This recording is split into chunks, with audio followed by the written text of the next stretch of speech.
Assalamualaikum warahmatullahi wabarakatuh. Salam literasi. Perkenalkan, nama saya Nina Budianti dari SDN Kencana 3. Saya di sini sebagai pembimbing tim 2 Literasi Numerasi 2025. Hari ini saya akan menaklukkan tantangan literasi di bulan April 2025, yaitu jurnalistik mewawancarai jenis-jenis pekerjaan atau profesi. Baik, mari kita ikut saya dulu.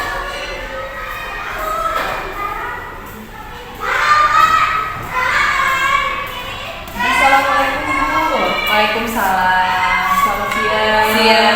Mengganggu waktunya. Ibu, di sini saya ada tugas literasi mau mewawancarai jenis profesi. Apakah Ibu bersedia? Bersedia. Oke, silakan duduk. Terima kasih Ibu. Maaf ya Ibu ya. Baik Ibu, di sini saya sudah menuliskan beberapa jenis pertanyaan mengenai profesi yang sekarang Ibu mampu. Dan sekarang silakan Ibu perkenalkan diri terlebih dahulu dan data singkat untuk Ibu. Baik, nama saya Reka Kamasari, saya lahir di Garut, 10 Mei tahun 83. Sekarang saya tinggal di namanya Reka. Seperti itu juga. Oke, berarti dekat sekali dengan sekolah ya? Dekat sekali, alhamdulillah. Sangat dekat. Sejak kapan Ibu memenuhi profesi sebagai guru di sini? Sebagai guru kalau di SD Rancamannya 3 dari 2010, berarti sudah 13 tahun. Sudah 13 tahun. Dan itu sudah mengikuti seleksi-seleksi begitu? Sudah pernah ikut seleksi CPNS, sudah pernah. Alhamdulillah. Nah, sekarang saya akan menanyakan mengenai perasaan Ibu menjadi seorang guru SD, terutama ketika Ibu menekuni profesi ini di awal-awal. Perasaannya awal-awal seperti kecelakaan sejarah ya, Wen ya. Karena di awal emang basic pendidikan bukan di pendidikan, basic sekolah itu bukan di pendidikan, tapi di ilmu komunikasi. Karena waktu itu pas kebetulan di sekolah alma mater SD di Garut ada lowongan buat bahasa Inggris, jadi paman saya meminta saya untuk mengajar bahasa Inggris di sana. Dari awalnya yang terpaksa, akhirnya menyukai dunia pendidikan seperti ini. Kecelakaan yang baik ya, kecelakaan yang baik mengantarkan diri ke yang baik ya. Jadi ada sambungannya di sana. Iya. Jadi selanjutnya Bu, apakah di keluarga Ibu ada juga yang berprofesi sebagai guru? Ada, kebetulan ada paman, ada uang, mereka berprofesi sebagai kepala sekolah dan guru juga. Jadi memang manusia muda ya, mendorong dan memotivasinya juga. Sangat memotivasi. Ya, alhamdulillah. Baik Bu, nah sekarang nih, apakah Ibu sekarang mengajar di kelas bawah atau kelas atas? Kelas atas Kelas berapa ya? di kelas 5B, di kelas 5B. Berarti sekarang Ibu sebagai guru kelas. Guru kelas. Nah sekarang mata pelajaran apa saja sih yang Ibu ajarkan kepada murid-murid? Kalau wali kelas SD itu kan berarti mengajari semua pelajaran ya, baik itu PKN, matematika, bahasa Indonesia, IPA, SDGD, itu semua. Berarti kurang lebih pelajaran yang diambil itu 7 pelajaran. Sangat banyak, borongan, harus serba bisa. Sangat-sangat tidak bisa ya Bu. Iya. Oke, berikutnya Bu, apakah dari kalian yang harus dipersiapkan dalam proses pelajaran mengajar? Tentu ada. Jadi sebelum belajar biasanya mempersiapkan dulu apa yang mau kita berikan ke anak-anak besoknya, kayak itu melihat program atau materi yang sudah disampaikan. Jadi pasti selalu ada persiapan. Selalu dipersiapkan dulu. Iya, harus. Lalu Ibu mengajar dari kelas 5. sampai kelas 5B. Bagaimana kemampuan rata-rata murid didik Ibu selama pendidikan tadi yang disampaikan oleh Ibu di kelas? Murid di kelas itu heterogen ya, jadi nggak semuanya anak-anak bisa dengan mudah memahami pelajaran. Jadi butuh berulang kali untuk mengulang-ulang pelajaran yang sudah diberikan. Jadi nggak semua anak begitu kita memberikan materi langsung paham. Butuh beberapa kali latihan untuk sebenarnya paham, dan kita harus mencari cara bagaimana materi itu tersampaikan dengan baik. Sebanyak teknis yang dilakukan seorang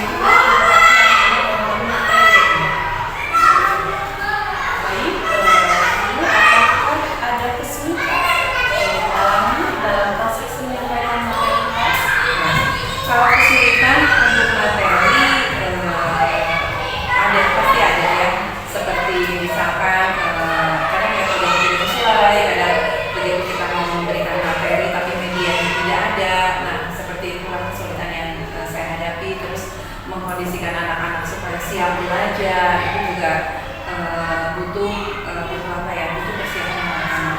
Itu merupakan hal yang harus dihadapi gitu, bagaimana caranya supaya anak-anak siap belajar dan menjadi tantangan sendiri, menjadi tantangan sendiri bagaimana anak-anak itu bisa fokus dan siap belajar dengan tepat. Menurut Ibu, bagaimana nih cara mengatur waktu yang baik antara belajar dan juga aktivitas lainnya? Pernah Ibu kan terkadang kalau kita melihat anak belajar menurut Ibu bagaimana caranya? Kalau menurut Ibu, jadi si anak-anak itu atau ya anak-anak itu harus tahu skala prioritas mana yang paling penting buat mereka. Jadi mengatur waktunya itu dia pun skala prioritas kegiatan mereka yang paling penting itu apa? Kalau sekolah berarti utamakan sekolah, itu kan anak-anak ini ada yang ekstra, ada yang ngaji. Jadi skala prioritas yang penting menurut mereka itu apa? Baru nanti bisa diatur yang lainnya. Prioritaskan dan manajer dengan baik jadi anak-anak bisa melakukan hal-hal yang mereka inginkan di masa seperti ini. Termasuk apa pengalaman suka duka Ibu sebagai guru yang paling berkesan selama ini? Sukanya kalau misalkan sukanya menjadi guru, pengalaman yang paling berharga yaitu ketika pengangkatan ASN. Alhamdulillah itu pengalaman yang luar biasa. Terus lulus PPG itu juga pengalaman yang luar biasa. Gajian setiap bulan itu merupakan pengalaman yang membahagiakan, sangat membahagiakan. Dukanya juga banyak juga ya. Dukanya kadang kita juga harus banyak belajar bagaimana anak-anak benar-benar harus siap belajar dengan kita, karena bukan waktu yang sebentar, bukan waktu semenit 2 menit gitu kan, sehari bisa 4-5 jam di sekolah, dan kita pun sama anak-anak harus benar-benar mempersiapkan itu semua. Siap mencapai tujuan menjadi sebuah kelas karena sudah sangat siap untuk belajar. Pertanyaan terakhir, apakah ada saran dari Ibu untuk memotivasi generasi selanjutnya dalam mengikuti profesi guru, terutama di zaman milenial ini? Sarannya untuk milenial yang mau terjun ke dunia pendidikan, kalau misalkan generasi sekarang itu tidak seperti generasi kita dulu kan. Kalau generasi kita dulu itu istilahnya menghonor lama, bisa setahun, 2 tahun, bahkan belasan tahun, bahkan puluhan tahun.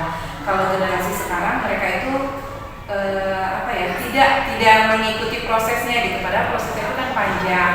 Nah, apapun yang kita lakukan, kita harus melewati setiap proses sampai kita mencapai tujuan yang kita inginkan.